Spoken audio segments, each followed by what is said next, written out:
Welcome to மாயா பஜார். நிர்மலா கஜேந்திரன்.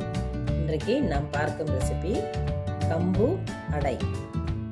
கம்பை கல் இல்லாமல் அரிச்சு எடுத்துட்டு கிளாத்தில் போட்டு பரவலாக வச்சிடணும். இந்த ஈரம் போனால் போதும். இப்போ தான் மிக்சியில் போடுறப்ப நமக்கு உமி கிடைக்கும். ரொம்ப வெயிலில் காயணும்னு அவசியம் இல்லை. இப்போ மிக்சியில் போட்டு இந்த உமியை க்ளீன் பண்ணி எடுத்துடுவோம். மிக்சியில் போட்டு விப்பரில் விட்டு விட்டு அடிக்கணும்.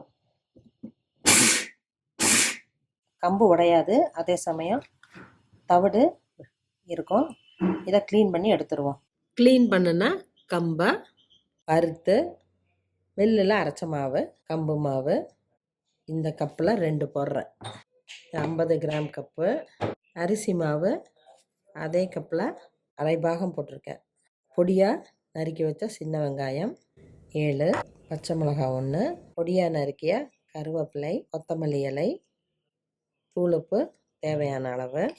இதை நல்லா கலக்கிக்கலாம். தண்ணிக்கு பதிலாக வீட்டிலே செஞ்ச பன்னீரோட வேவாட்டரை ஊற்றுறேன்.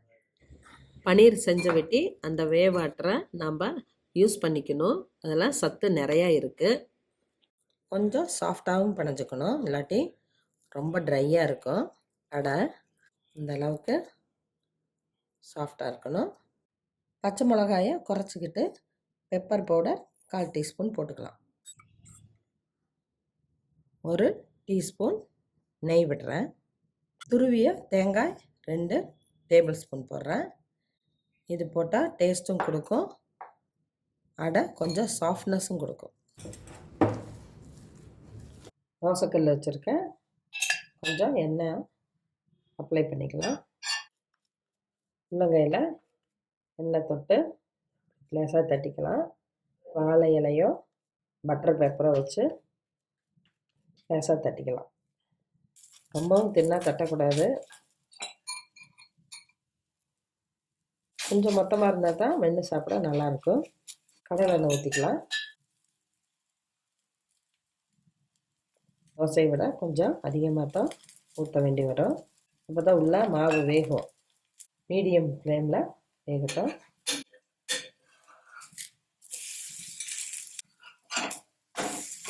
கொஞ்சமாக எண்ணெய் விட்டுக்குவோம். இப்போ அதான் லோ ஃப்ளேம்லேயே வச்சுக்கலாம்.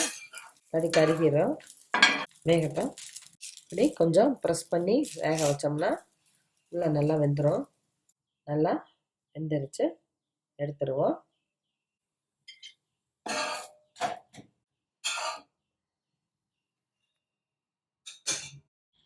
குழந்தைங்களுக்கு வெல்லப்பாகோ நாட்டு சர்க்கரையோ போட்டு கொடுக்கலாம்.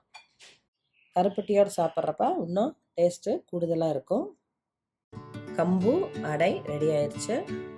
இது மாதிரி குழந்தைங்களுக்கு செஞ்சு கொடுத்தா விரும்பி சாப்பிடுவாங்க. ரொட்டீன் உணவில் நம்ம கம்பு இது போல் மில்லட்ஸை கண்டிப்பாக குழந்தைங்களுக்கு வளர்க்கணும். பெரியவங்களுக்கும் வித்தியாசமாக இருக்கும். செஞ்சு பாருங்கள், சாப்பிட்டு பாருங்கள். பிடிச்சிருந்தா சப்ஸ்கிரைப் பண்ணுங்கள், ஷேர் பண்ணுங்கள். தேங்க்யூ.